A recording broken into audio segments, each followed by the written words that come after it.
Today's episode is brought to you by the Twisted Fork. Eat, drink, and enjoy.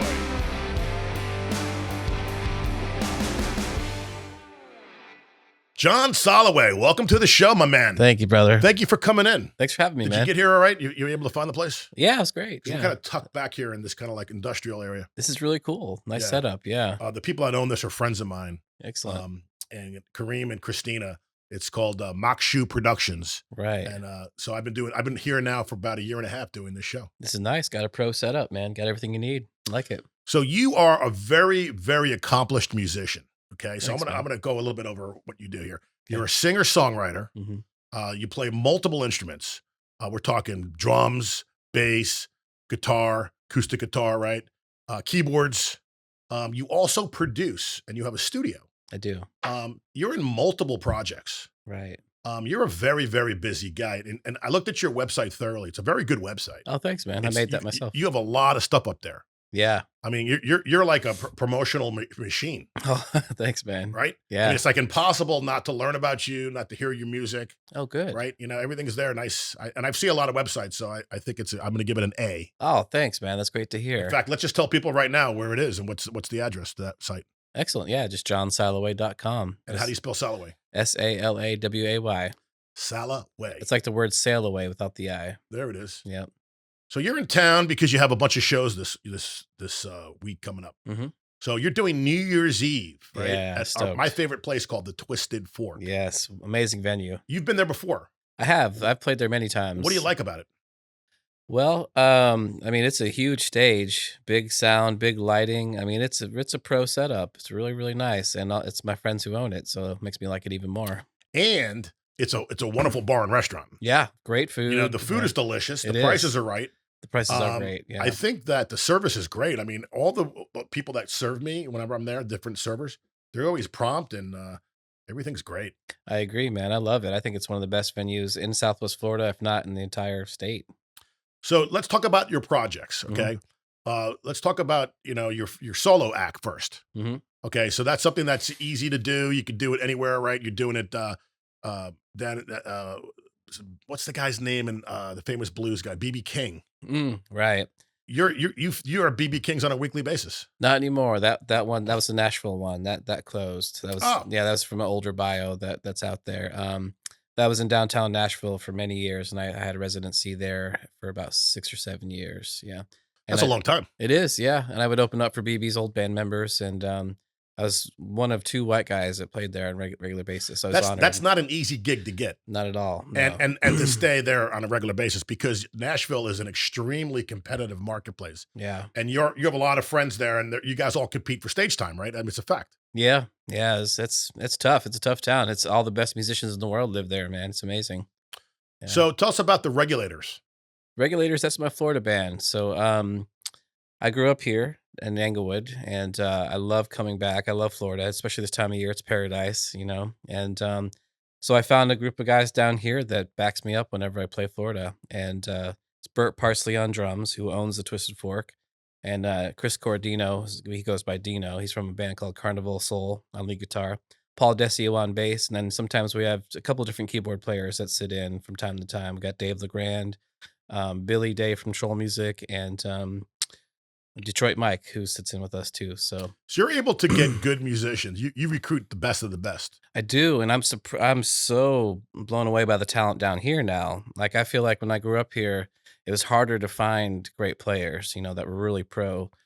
And now when I come down here, I'm very impressed with the musicianship around this area. Plus, there's a lot of work for musicians, Yeah, especially solo guys. yeah, Because what happens is we're a very touristy market, and Right. cover bands do very, very well here.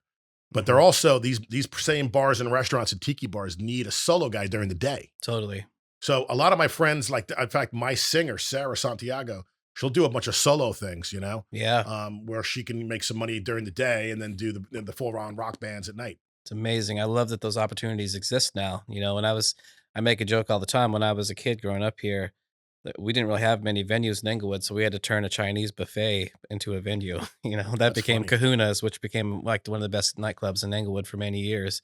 But we didn't have that. We didn't have multiple places to play, especially not during the day. That didn't exist. So I love that that's happening now. Yes, so my band's based in Sarasota, so we'll play a lot of Sarasota County, Manatee County. Mhm. Occasionally, we'll dip our toes up in, St. Pete and Nice. Tampa. I love St. Pete. Yeah. Do you get up that far, or do you stay more or less in the southern part of the market? I'm mostly in the southern, but I'm going to be doing some stuff in St. Pete. I did the Reggae Rise Up Festival there 2 years ago, and hopefully again this in 26.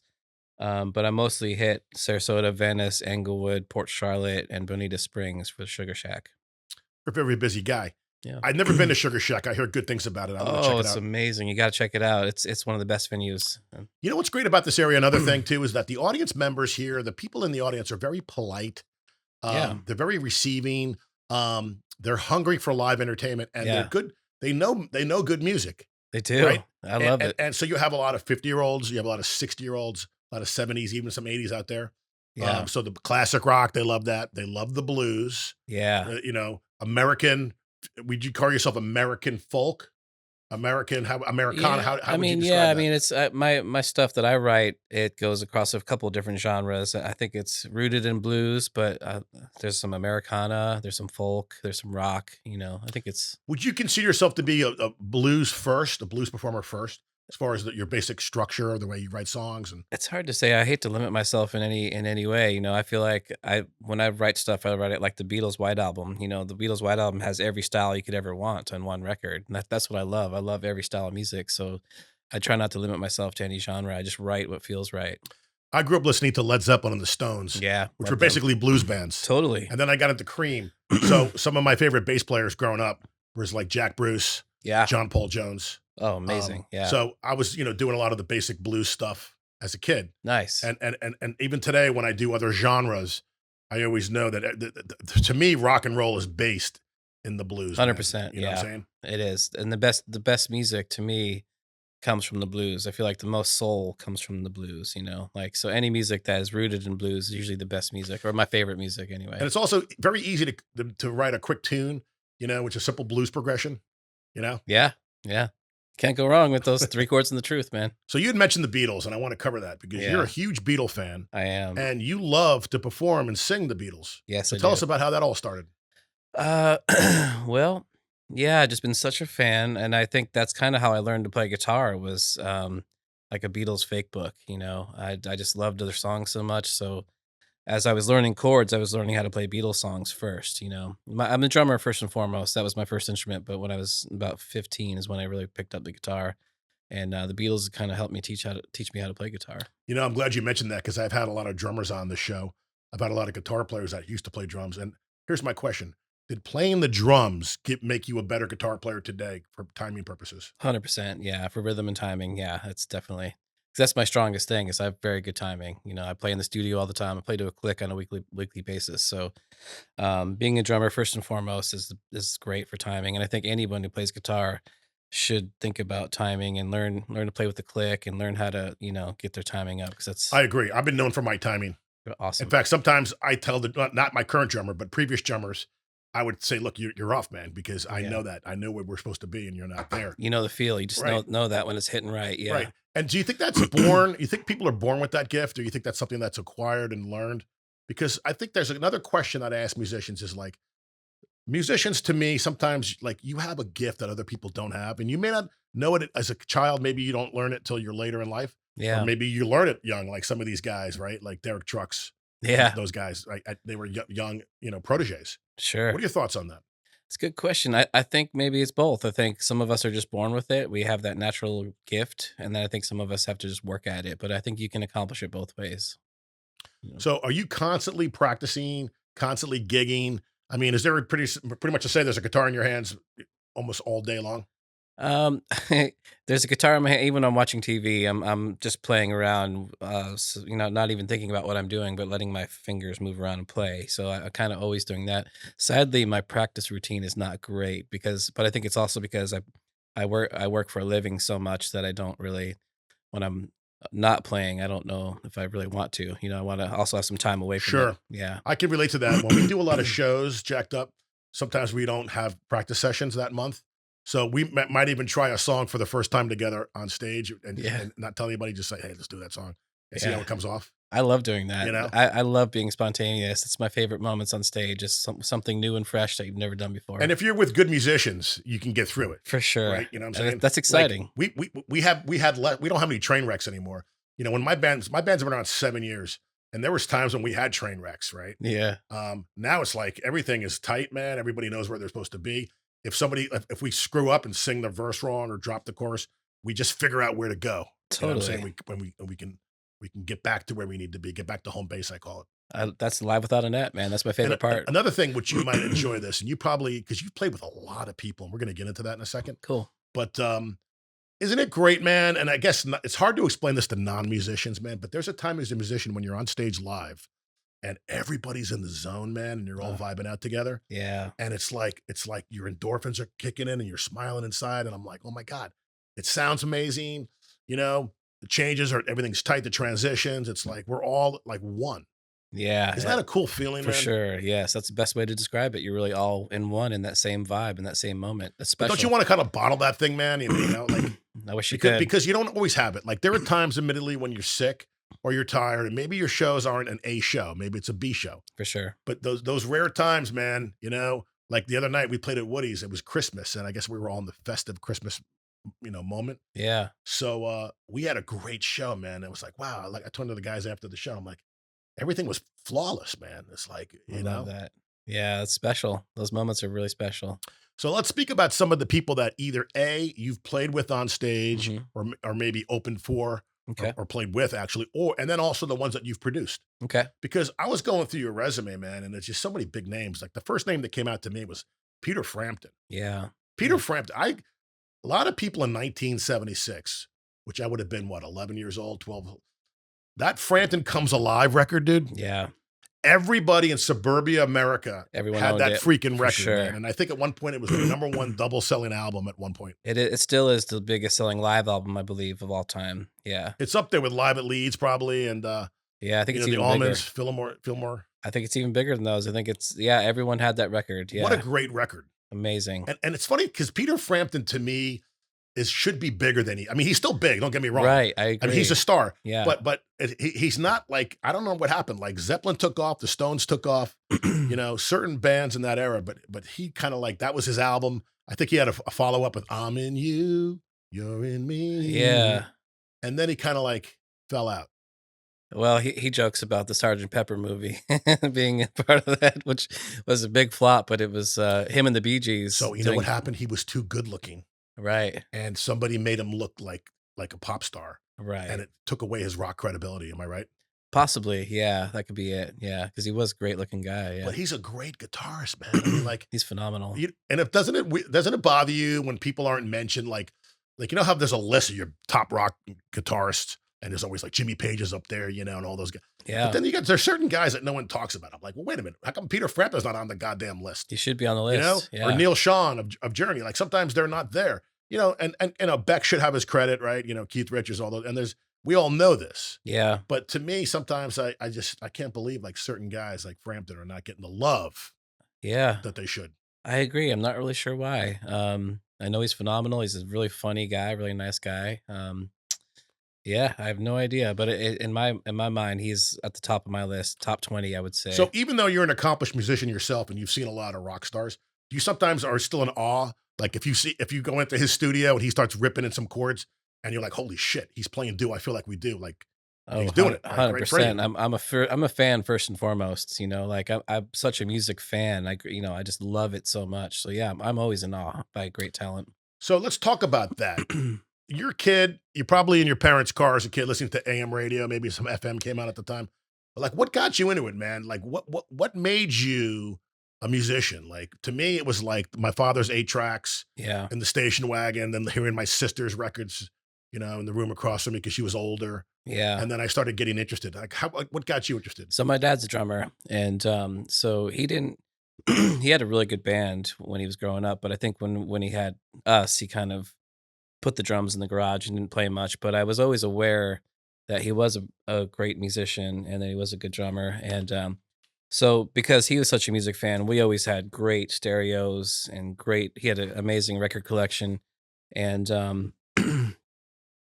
in the cars, he'd be jamming to Zeppelin and Rush and Yes and a lot of the progressive stuff and The Who. And so he just played a lot of great music when we were growing up. And then I started discovering his records, and then I was like listening to Led Zeppelin when I started getting to learn how to play drums. And I was like, this is the best drums I've ever heard in my life. And Bonzo. yeah, and I just like would play his records. And my room was so small. All I had was a bed, a drum set, and a stereo. Right, I'd put like my little dresser in the closet, but I would play his records, the Zeppelin records, and I'd play along to them all day and night whenever I could. And it was just an amazing experience. So I have to thank him for. Did you ever get a chance to meet any of the current surviving or living members of Led Zeppelin? No, I wish Because Robert Robert Plant's. Plant He's in has a Nashville. house down here, and Yeah. he used to go to a place called Briandi's. Hmm. And whenever he was in town, and again, I know he travels a lot, so he may not be in town any much. He may even sold his house. Who knows? But apparently, the last time I was there, a waitress who's been there forever, she's like, "Oh yeah, he was here recently, and he sat right there, and he ordered this." That's so cool. Yeah, I Ama- would love to meet the cat, but Me too. I wouldn't bother him while he's eating. But I would certainly wait for him to be finished, and then I would probably talk to him more about his solo career because I think he's probably bombarded with Yeah, Zeppelin stuff, for sure. and you can turn a guy off like that real fast. Yeah, he wants to move forward and do what he's doing now, which he loves what he's doing now. You can tell that, and I gotta respect that. He turned down millions and millions of dollars to do Led Zeppelin reunion tours for decades, and he was just like, no, Bonham's gone. That band is done. Isn't that incredible? Yeah, usually if the drummer dies, they get a new I guy know, the next day, but they stuck to it, man, because he was so vital to their sound, right? and he was Plant's best friend.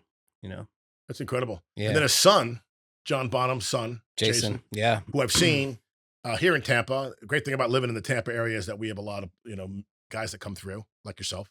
But Jason did a Led Zeppelin experience, yep, and he did it at the Tampa Hard Rock Hotel. There's like a little ballroom that they convert, and it was awesome, dude. I mean, it was like taking us back in time. And he had a young hot stud, hot singer, like a stud dude, like looked like a young Robert Plant that was able to hit all that stuff. yeah. And then he had a guitar player. You might know this guy. He's an Asian He guy is, yeah. He that looks, he plays looks, all the Led Zeppelin perfectly. he does. He looks a little bit like Jimmy Page too. Yeah. He wears the Who's same. that cat? I don't remember his name, but I believe he also has a separate Zeppelin tribute that he plays in as well. He's just one of the The top. guy's a freak, man. He's amazing, yeah. And a friend of mine, Michael Devin, was the bass player in that band. I play with him now in another group. So Do you think John Paul Jones is like the unsung hero as far as like as the band progressed and I guess Jimmy got sick a lot, he was writing and composing more and taking over more of the responsibilities of the producing? yeah, amazing. Think about his organ skills too. The way he would play the piano and organ and mandolin and all these other instruments. That he's amazing. He's definitely underrated in many ways. I always think about guys like that, like they're the special sauce of certain bands, like they purposely stay out of the limelight Yeah, because every band is always like whether oh the lead singer and the lead guitarist, right? Us bass players, we're usually in the back and nobody really talks about us. yeah, Drummers are usually hidden, right? yeah. Keyboard guys back there. So it's usually people judge a band, am I right? Sure, By what they see up front. sure. And some of the people that are not knowledgeable, they'll come in and say, well, that guy's no good or this guy's no good or whatever, because they don't necessarily know, well, wait a minute, you're not right. I mean, you're wrong. The guy's actually very good. Yeah, Like they don't get it. They judge too fast, right. you know? Yeah, I'm sure. Yeah. What do you like being the most about being a musician? Like what's the one thing that really just makes you so happy? The girls. No, I'm just kidding. No, the people you meet, like it's the coolest thing because of music, you just go into different places and you go into places that you normally wouldn't go and you just meet so many people and that's amazing. Is it safe to say that you have a vast network of musician friends? Yeah. I mean, living in Nashville, you probably have a huge freaking Rolodex of guys that just like live in the area, but you Yeah. probably know people all over the country, right? I do. It's amazing. I'm so grateful for that, In fact, during the shutdowns during the pandemic, I got to collaborate with musicians all over the country, by sending tracks back and forth, and that was amazing. So like I was sending my songs to Rami from the Foo Fighters, and he put his part down and sent it I back to love that me. guy. He's I love great. when the Foo Fighters added him. Yeah, yeah. He made a huge difference. He makes a big difference, and he's an awesome, awesome guy. So fun, and he's kind of like when you go hang out with him, he's the most personable one. He's the one that's besides Dave. He's the one that's, like, hanging out with everybody and talking to people and being really cool. You know, I'm a huge Foo Fighter fan, Me too. and I always see them whenever they come through here, Me too. and I felt horrible about, when they lost their drummer. I know. It was, Gosh. He was amazing. Yeah, it's so sad. yeah. Yeah. And it's funny because how hard must it be to be the drummer of a Dave Grohl band? Because Yeah. Dave Grohl, people say that he's the greatest rock and roll drummer that's He's still up there. alive, He right? is. Yeah, And probably so, they yeah. passed the baton to him, right? And Nirvana, was the greatest thing ever, right? So now he got somebody else playing, and I'm seeing, and first of all, isn't it amazing how Dave Grohl, these hooks that he writes, man? Like the Amazing, yeah. guy's a machine of He writing is. hooks. He is. He's so good. So good. I love that band. They're so good. I'm gonna see them in Nashville in summer coming up. I think that he had a little family issue, we should say, Yeah. that got him off the road, Yeah. but hopefully that's all been resolved, He and handled they're it really they're well, gonna come man. back through. A lot of rock stars would have lied and, like, tried to cover stuff up. He just came out and said, "Yeah, I made a mistake. I hurt my family. I had sex with this girl, and she's gonna have a baby, but I'm gonna take care of that baby. I'm gonna take care of my family. I'm gonna try to do the right thing." It's a fact that musicians, especially singers, Yeah, women do, come up and approach, right? And there's temptation there. Are you a for married sure. guy? No, no. Okay. So you can actually, if somebody said, hey man, John, I want to party with you, good looking woman, you're like, okay, I'll see you after the show. But some of the married guys probably have to be like, well, I appreciate that, but I have to Yeah, pass on that because my wife's right over there. I know. You have to think of all the opportunities he turned down. I mean, he could have been with thousands of women, so he made a mistake and he admitted it, and I think he's doing the right thing. Let's talk about your gear. Okay. Mhm. I'm assuming you're wearing inner ears on stage. No, I don't. Not all the time. There's one band I play with that we have some tracks, and that's the only one I really use in ears for. I was a child. I had a fleeting glimpse out of the corner of my eye. I turned to look, but it was gone. I cannot put my finger on it now. Child is grown, dream is gone.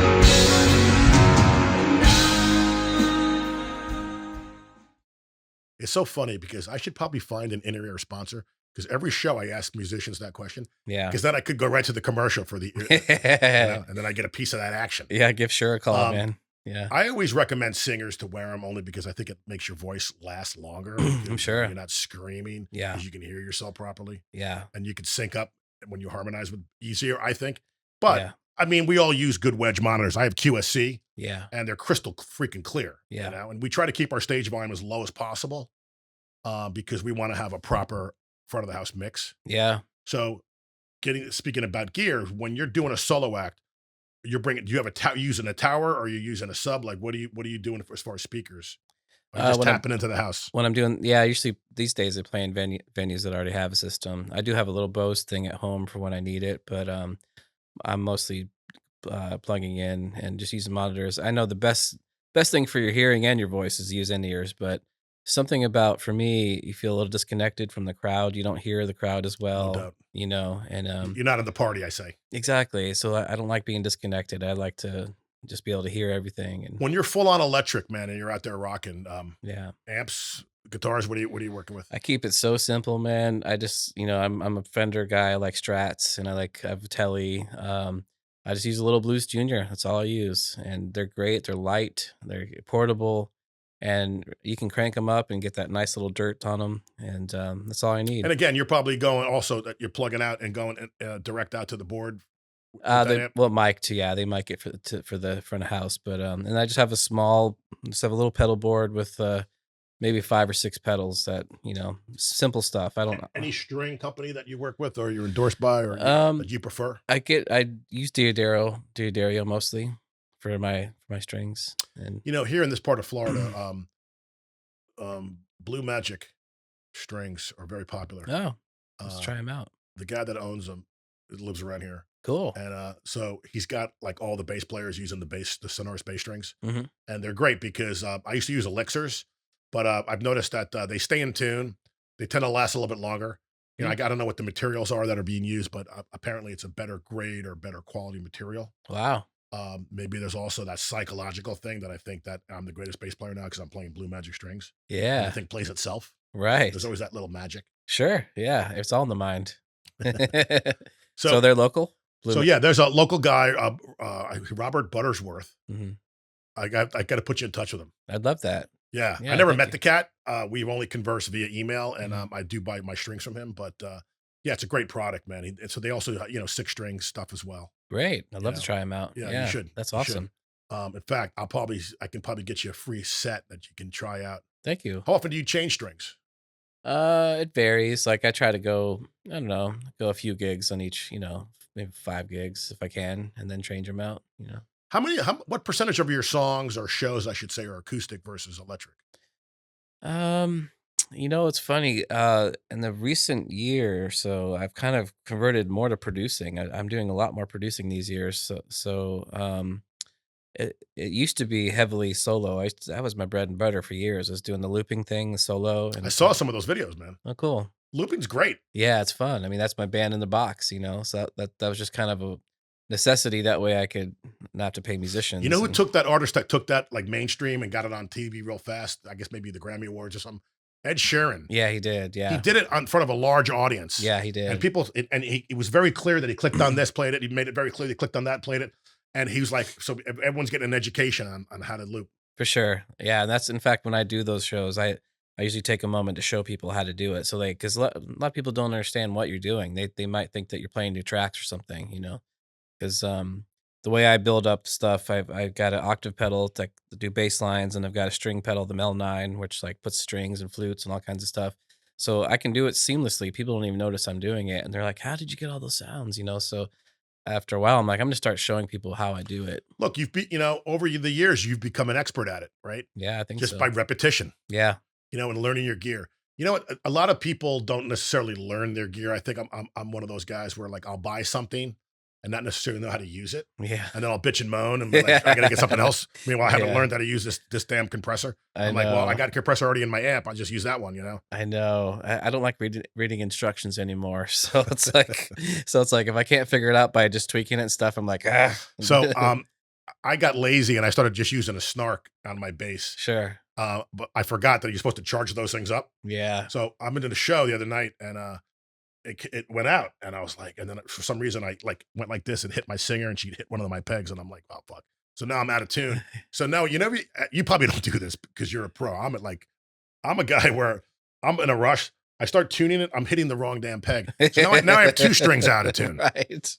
Yeah, yeah, totally. That's It's funny. funny. I have so many funny moments, dude. Like I'll step on my tuning pedal by accident, so my whole sound goes out. It In the just middle of drops the song, out, yeah. you know. I've pulled my cord out before. Yeah, You that's why know. you loop it around the Yeah, strap, man. You yeah. got I've had my wireless go out because just like the batteries or it was like stupid stuff, man. That you're like, damn it.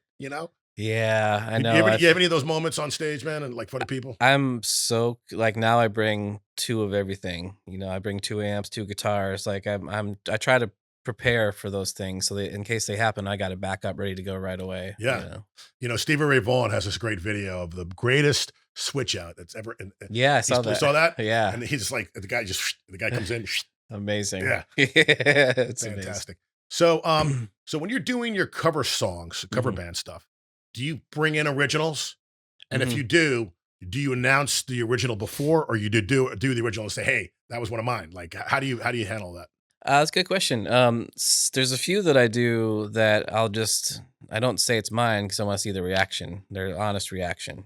Like sometimes I think if you tell them it's yours, they might give you a sympathy clap or whatever. But for instance, what I do now, like there's a song I co-wrote with a guitar player from a band called Cage the Elephant, which is a pretty big rock I've band. heard of them. Yeah. So I'll do the Cage the Elephant song first, and I'll be like, okay, so this next song's one I wrote with their lead guitar player, because everyone knows that song, Ain't No Rest for the Wicked. And when they hear that one, they're like, oh, so this must be good because that guy that wrote that song also wrote this with John. So I kind of do that, or I'll do like something, I'll just tell them that this is a song that one of the Foo Fighters played on or something. It kind of sparks their interest a little bit more. They might listen a little bit harder. Do you ever do like a VH1 storyteller thing where like you get more in depth about each song to the audience? That's at the Bluebird That's in, cool, in man. And Nashville. Yeah, now I never been to the Bluebird, but I hear it's a world famous place. it is. Yeah. Like if you play there, like you can become like a star. Well, that's what they say, In the but old days, right? Garth Brooks got good Garth start. Brooks and Taylor Swift both kind of got found there. Yeah, Garth Brooks got found there for sure.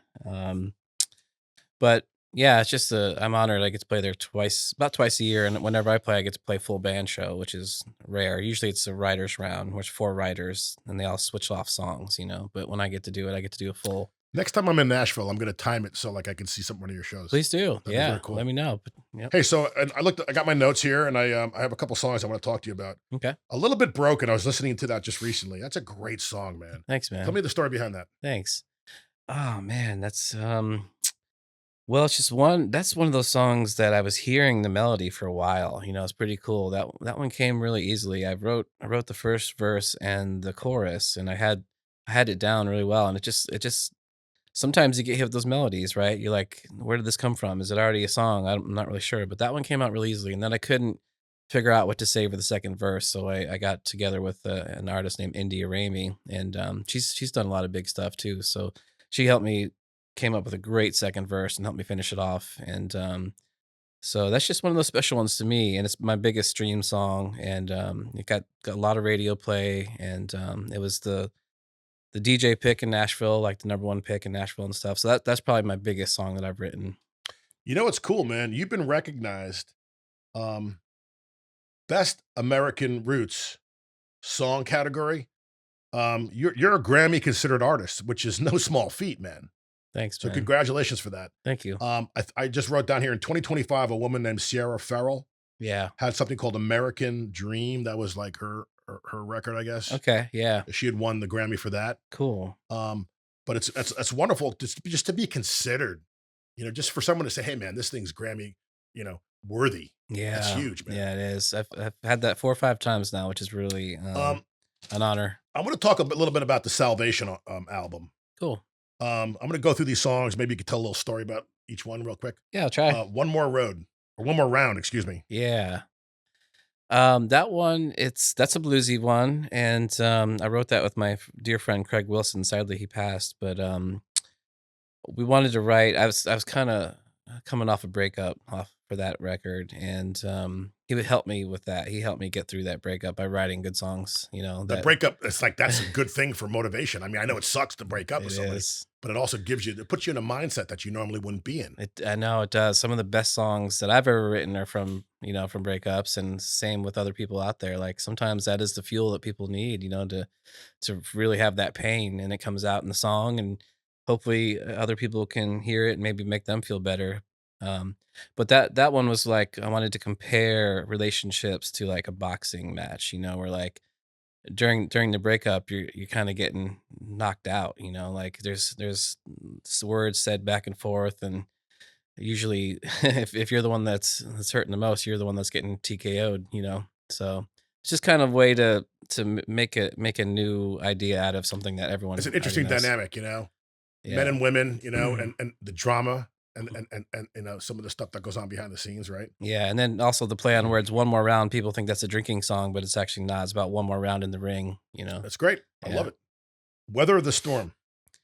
That was, that was written and during the pandemic, and I wanted to make it like we're going through a storm, like that was a different kind of storm. It was like kind of a mental and spiritual storm in a way, like because we didn't know what was gonna happen each day. We didn't know how long there were for me, that I'd gotten to the best year of my life was 2019. I worked so hard for so many years. I was poor for so many years. I struggled for so many years. Finally got my footing, in 2019. Then it was all stripped away the next year. Were you living in Nashville at this point? Yeah, I've been there for 21 years So though. Florida wasn't so strict like Inglewood. Yeah. We got to play, like Jacked Up got to play, Oh and yeah. everybody was anti-mask, and it was like the only venue in the area that was still open. Nobody was wearing masks. Nobody gave a shit. It was great. Yeah, I We were like know. all rebels, man. Oh, totally. I loved it. I came down and played that year too, and I was a lot of parts of Tennessee were the same. Tennessee and Florida was very similar. We were a lot more free than other states, which is amazing. Um, but that song was about that, just going through that storm of they took my whole job away. I couldn't work, and I'm like, this is all I want to do is go out and play and make people feel good. These And are some deep songs, bro. thanks, man. Standing on My Own. That's the one I wrote with Lincoln from Cage the Elephant, and That one is about addiction. He left the road because of, stuff that he was going through, and I've, have family past stuff, and so it's really about how during when you're going through those addictions and stuff, you feel like you're just really standing on your own, like you're going through this battle on your own. So A lot of really good bands have broken up or ended because of addiction, right? yeah, for sure. It goes hand in hand with musicians. I'm not sure why, But but here's the thing. I'm 60 now. I have no desire to do drugs anymore. hmm But like maybe when I was in my 30s, I'm like, yeah, I want to be like David Lee Roth. I mean, I'm not gonna lie to you. yeah, I So know. I kind of grew out of it. Sure. Like it's not to me, it's not cool. Like, why do I want to make myself sick? I I know. don't even like getting high because it's like, why? Why bother? Right? I'm gonna feel like shit the next day. I know. So the point I'm trying to make is that maybe some of these musicians they're so young and they haven't experienced things yet enough to realize it's not the right way to go. Like they still Yeah. think it's cool, Yeah. it's hip, right? Maybe that's the case. Yeah, there's a lot to it. I don't know. It just goes hand in hand with musicians I and know drinking does. Like yeah. Metallica was infamous for like, just drinking so hard they would try to outdo each other and just get Yeah. trashed. And then Guns it's N' Roses too. yeah, Yeah. I it's mean, crazy. yeah. But those two bands that we just mentioned, they're back and they're better than ever, man. I'm assuming they're all clean and sober. They are, yeah. And look at them now. I just saw Metallica at Tampa at Raymond James. They're One of the great. best concerts I ever saw. They're And great. I'm not even a Metallica fan. I was like, holy shit. Yeah, they're phenomenal. Yeah. Tied to you. That's about how there's usually one or two past loves in your life that you still feel like you're tied to, I like agree, every man. person has that, even when they're happily married The or one that moved got to. away, maybe. Yeah, exactly. It's just about that. But no matter what, I'm still tied to that person. I understand that. I'm living that right now. Yeah. Letting go is the hardest part. Yeah, that's just part two of that idea. And realizing you just gotta let go of people or things that are, hard to let go I of. know. I Yeah. know. Like, like this, especially Facebook. Because the thing about Facebook, there's great things about Facebook and there's not so great things. But like sometimes you'll see a person on there that you shouldn't be seeing anymore, but yet you Yeah. still see them. Yeah. And then you want to delete, but you're like, I don't know if I should delete them, unfriend them. But yeah, I it's weird. know. That's a whole new dynamic with social media for sure. World keeps turning. That was another that's kind of like pandemic thing where just like, yeah, the world keeps turning. It's more like a positive thing. And we're gonna be okay. Looking back on the pandemic now, I know it sucked for money reasons, right? But like, don't you think a lot of creativity all over the world especially in the United States, was done Yeah, because of it? for sure. You know what Yeah. I'm saying? I mean, Yeah. I'm not just talking about writing songs and doing the Zoom stuff you were doing, Right. but just like maybe learning about yourself. Like being isolated and realizing, you know what, I really like people. Like a hmm lot of offices made you work from home, and Yeah. I hated that because I like to talk to people, man. Yeah. You know? I know. It changed a lot of things. Now there's a lot of remote workers because of, people realize, well, we don't maybe have to have an office anymore. We Right. can do this all And from then home. all those food ordering companies have grown For sure. because back in Crazy. the old days, they didn't have all that meal delivery plus stuff, right? No, no. Everybody got in their car and went to McDonald's. You didn't have Exactly. like some kid Yeah. drive it to you. Yeah. So that made a God. lot of changes. Yeah, exactly. Bring it over. That's just a fun kind of, These are great names, dude, because the next one's fight or flight. fight or That's flight. a great song name. Thanks, man. Well, that's psychologically, all of us, when it comes to relationships, we either have a fight or flight instinct. It's like whenever something goes wrong, some people want to fight about it and and talk about it as much as they can. Other people just want to leave. They just want to get away from the situation. And I'm trying to identify how I am. It's And obvious to me, man, that you poured your freaking heart into this record, dude. thanks, man. There's no Yeah. doubt. Yeah. I mean, just by the names of the songs Yeah. Thank and you. now the meanings. Thank you. The last two were Young Love and Goddess. Yeah. Young Love is just a good old um reminiscent, about when you're younger and when you first fallen in love and that kind of thing. It's just a nice little happy little country-ish ditty. And then Goddess, just talking about how some women are just like they're like a goddess. They're just amazing. They're just beautiful creatures, and I'm a big fan of women. So Yeah, right. I yeah, agree. This album came out in 2021, so you probably wrote it in 2020 and then it came out in 21. Is that how it works? exactly. Yeah, Are you working on a new album now? I've got Or do you have enough material that you can just put it together for an album? You know what I'm saying? Like there's enough stuff in the vault that you can just, yeah. There's tons of stuff, or and are you working on a fresh concept? I've just been doing singles now because, people don't care about albums as much anymore, sadly. And the whole way that the streaming is set up, they reward you more for singles than they do for albums. Sure. So I've just been putting out singles one by one. I put out five or six, I think, since then. And I'm co-writing with so many other artists. I feel like I give a lot of my creative energy to them, helping them out. So explain to the audience how that works, man. Are you sitting home one day and all of a sudden your phone rings and somebody says, "Hey, John, let's you and I get together. Can you come over tomorrow?" Or is it like you making that effort and saying, "You know what, so and so, I think you're a really good piano player, and I think you'd be perfect. So I have an idea. Let's get together." Like, how is it all coming to fruition? So Nashville is notorious for this whole thing, the whole songwriting thing, and it's set up just like professional appointments. It's usually two a day are done by all the professional publishing companies or labels, and they'll go from 10 to 1 and 1 to 4 usually, and usually 3 hour sessions, and you get together usually with two other writers, and within that 3 hours, you usually come out with something great, and it's just kind of you just set up these rights, and you kind of all show up and then you kind of talk about how you feeling, what you've been going through, what are you feeling today, and that's kind of what it's all about. How are you feeling today? What do you want to get out today? Is there anything you're feeling super strong about?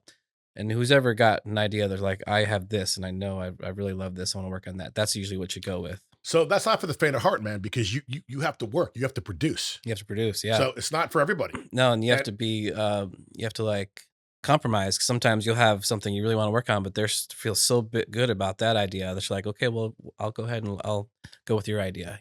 so these little groups that you're in, are they like they're already pre put together? Like, are they say, "Hey, John, we're going to put you with these two guys"? No, normally how it works, is like we'll say a certain artist she's trying to come up with a new album or she's coming up with new singles and you want to help her, and then you bring in other people that can maybe help her with their thing, and then usually I get to end up producing whatever we do. That's the great part about these co-writes is that as a producer, it's great because you come up with new material that you can be the producer on, and then you take them in the studio and finish the song out that way. Do you ever meet Chris Stapleton No, or his but he wife? he works down the hall from me. I'm in RCA Studios, so he records like I'm a big fan of that cat. yeah, me too. I just love the tone of his voice, even when Yeah. he's talking.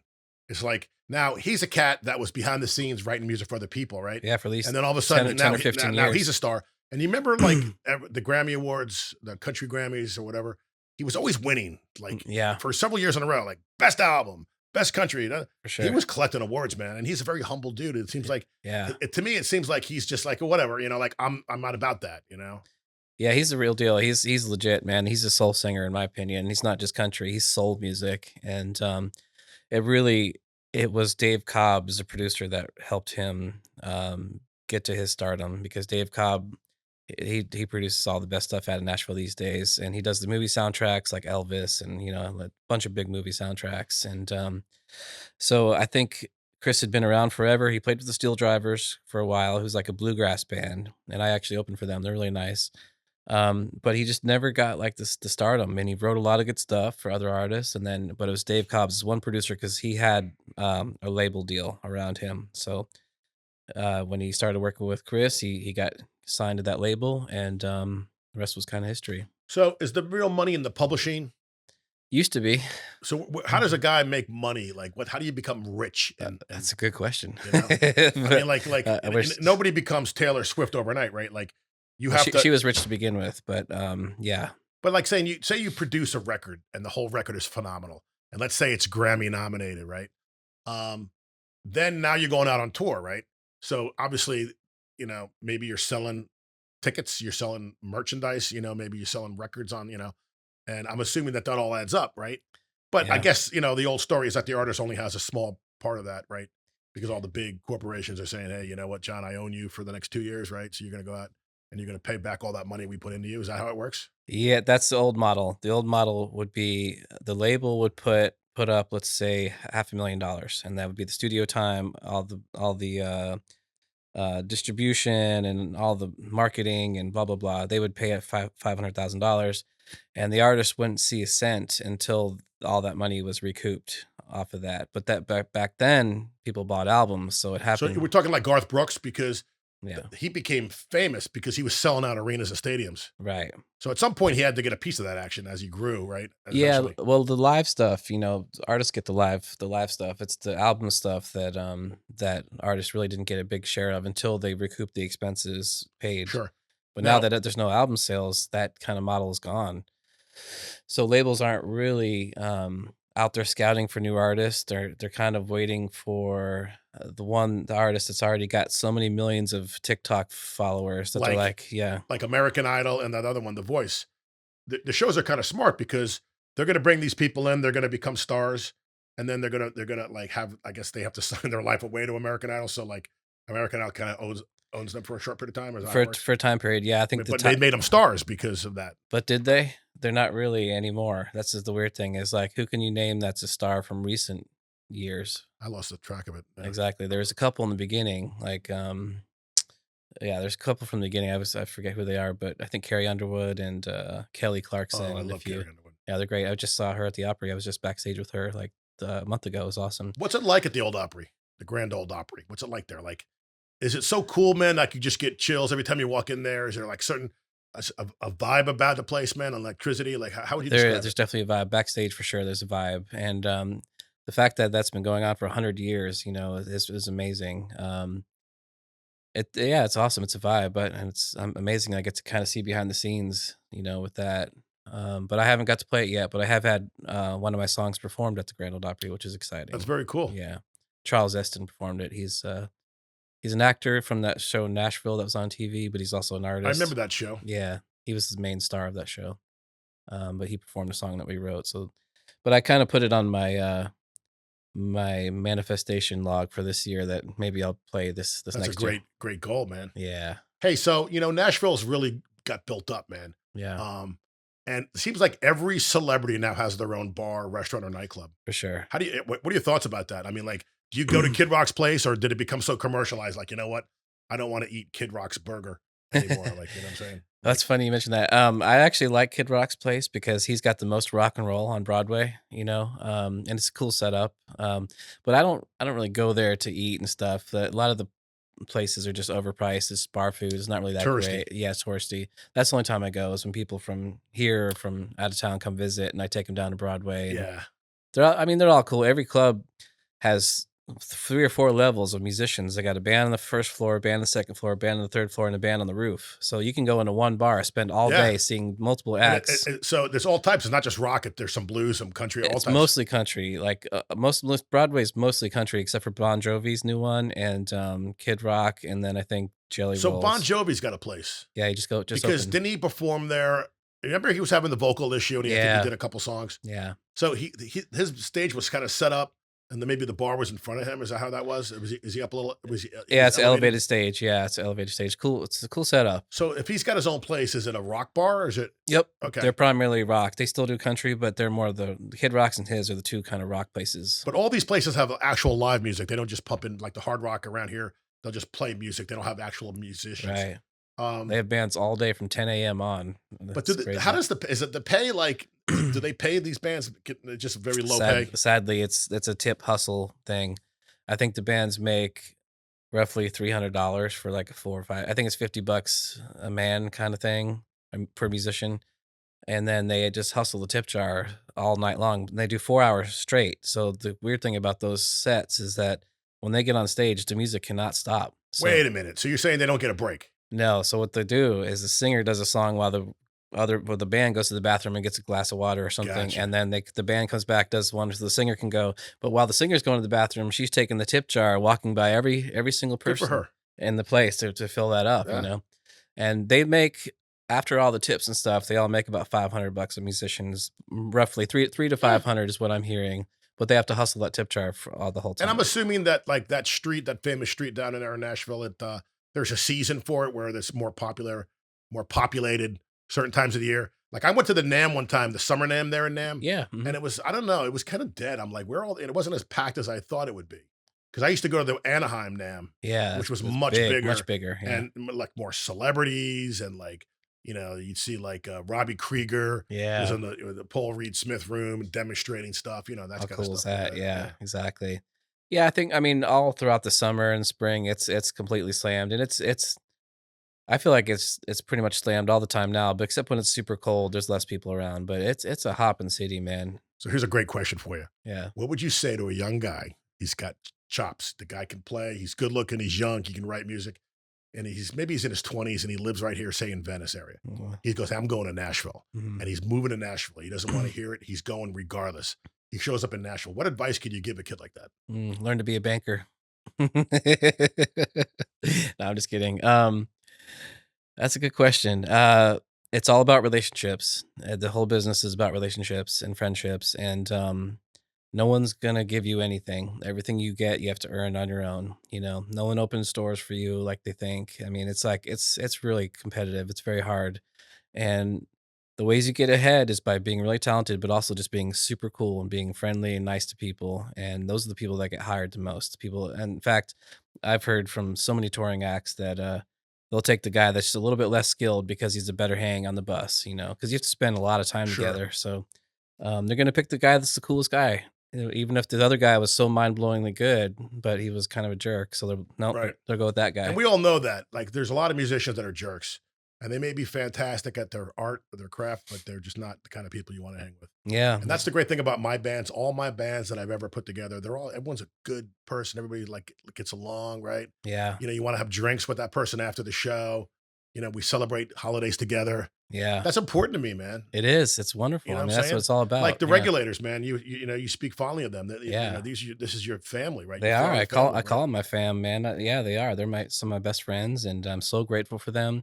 They work so hard to do what we do because we don't, get to rehearse for a lot. So I send them a lot of material to look at and to learn, and they learn all my originals. They spend a lot of time, and I even tell them, you don't have to learn anything like the record. Put your own heart into it, but they still learn all my parts, and they work so hard at it. So I'm really grateful. So you're talking about putting singles out, right? Hmm. Like you're getting these great ideas. You quickly go into you have your own studio, which is great, Hmm. and you put it together. And then there's a way that you can monetize that, right?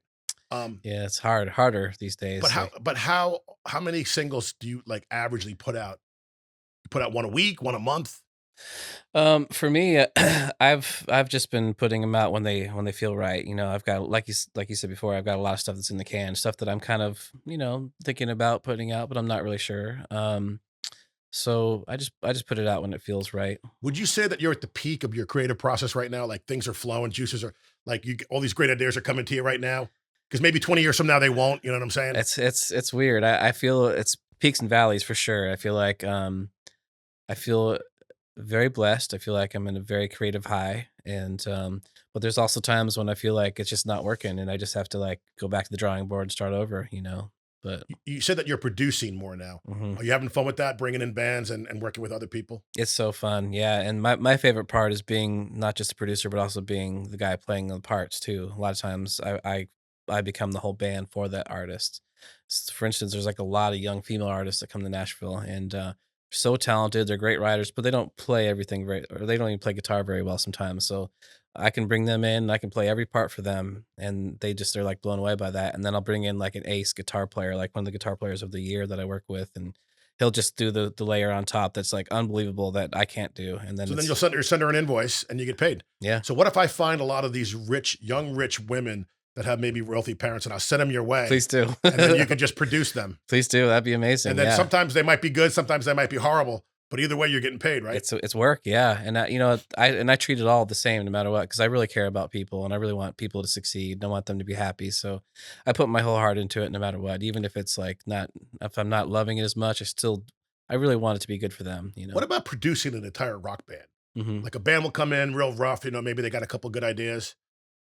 You can help them put like the Black Rose is a great example. When the Black Rose came into the studio, they were very, very talented, but they needed direction. They needed a proper producer For to sure. bring it all together. Yeah. And then those first two albums were just incredible, right? Amazing. Yeah. I became a huge Black Rose fan the minute I heard that first album. Me too. And MTV was around, so the Angels got a lot of play, right? Yeah. Hard to Handle is not their song, but yet you Otis would think Redding. it's theirs because they do it so well.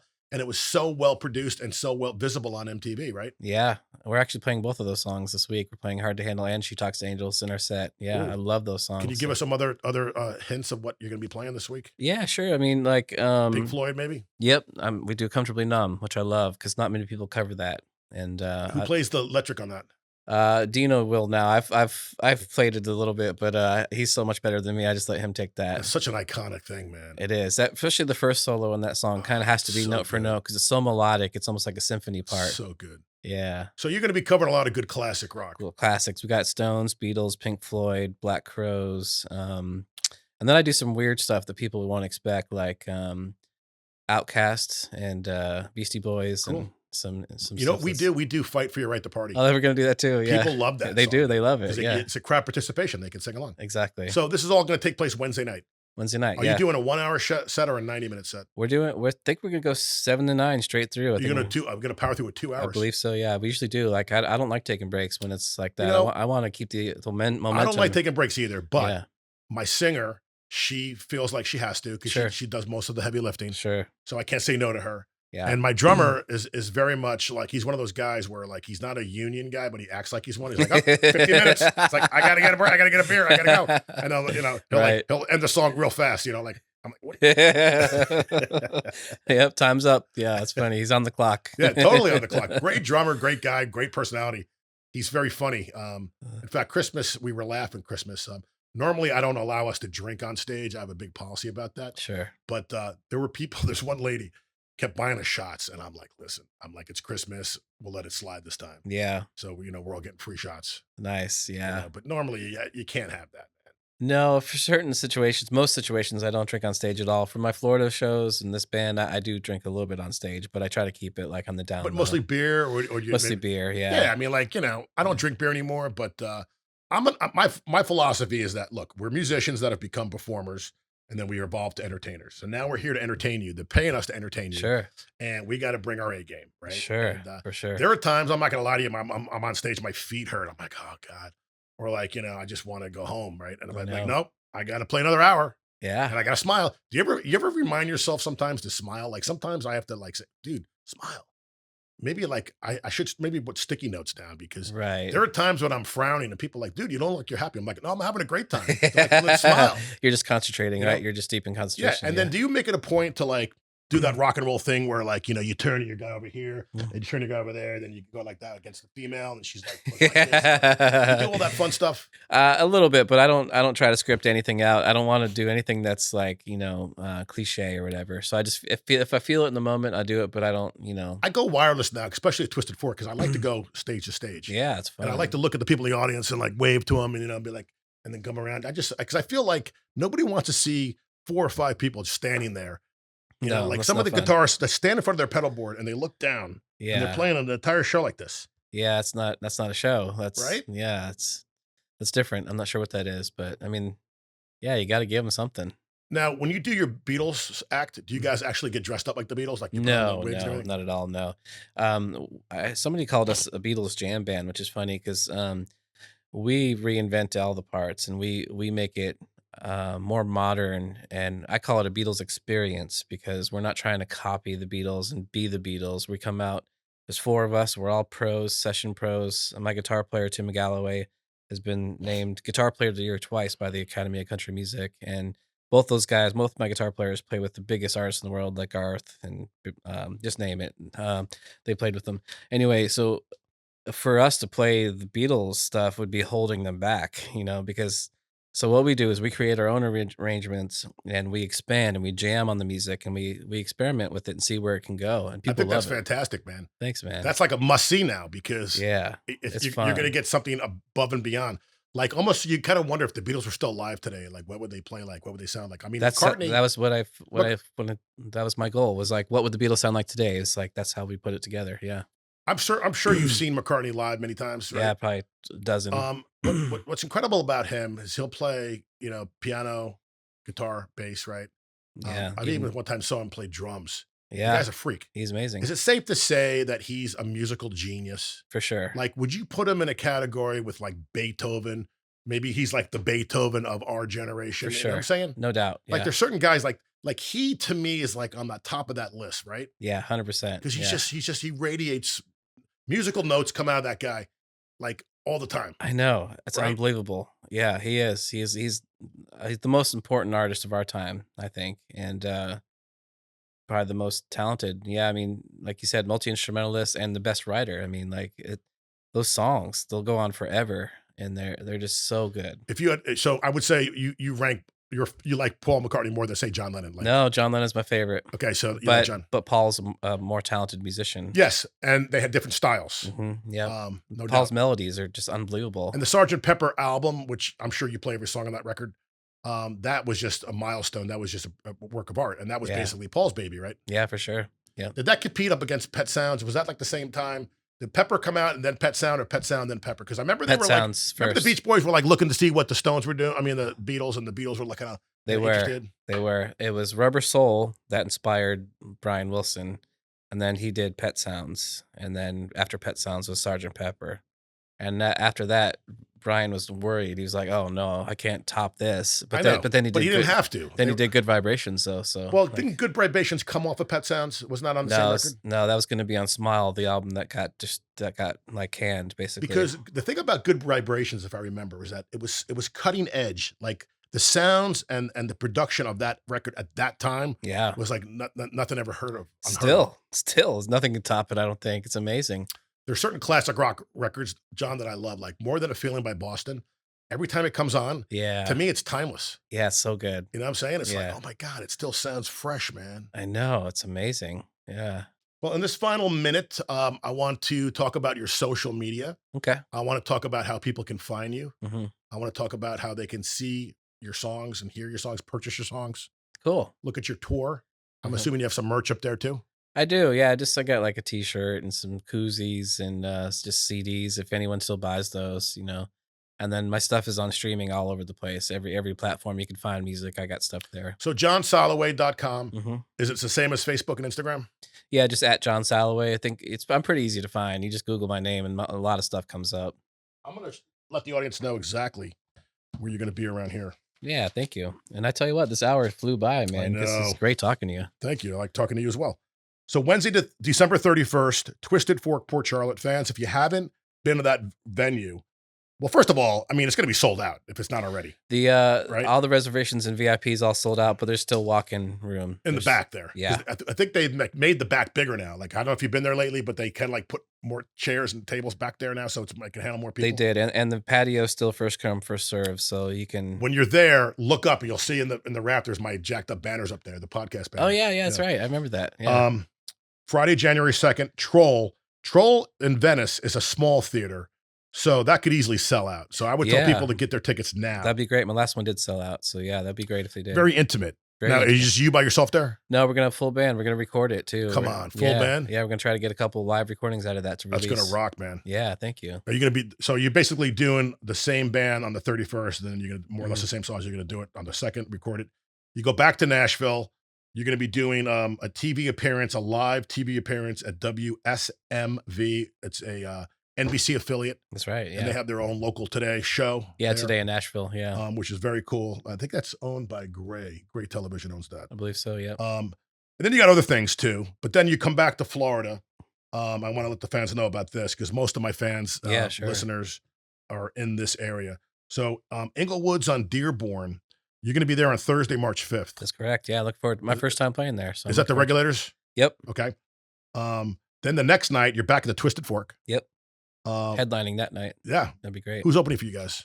Carnival of Soul, Dino's other band. Dino and Oh, Bert's other yeah. band. So I got to Yeah. get Dino on the show, man. Yeah, you should. He's great, man. I talked to him once about He's that. such an awesome guy. And then Saturday, March 7th, Sugar Shack downtown. So you're doing 3 nights in a row, man. Yeah, yeah. And then the following week, I go to Reggae Rise Up, and then after that, I got 1 or 2 more shows playing in Cape Coral at the Slipaway on the Is that a new 18th. venue? Slipaway? I believe so. Yeah, I just found out about it, and I was honored that they wanted me to play. So I'm looking forward to it. All right, fans. So for complete listings, go to johnsalaway.com. John, it's been a pleasure, man, to talking with you. Before too, we bro. let you go, I have Thank a you. parting gift. All right. I'm going to give you a jacked up T-shirt Love it. I hope you wear it and you enjoy it. Yeah, that's great, man. The Thank reason you. why we went with yellow, I've You always gone with black. Can't miss that. Well, here's the thing. Black is cool, and I always Yeah. wear black on stage, and Sure. black's my jam. But I said, you know what? We live in Florida. People go to the beach. I think these came out like last summer, and I'm like, plus a lot of my friends ride motorcycles. Yeah. And something like this, man, will just help you be seen, right? Sure. Yeah. So this one's for you, man. Enjoy Thanks, it. buddy. Appreciate that. I will. Good luck to you, Cheers, man. brother. And we'll see you soon. Likewise. Thanks, All right. man. Appreciate Thanks. it.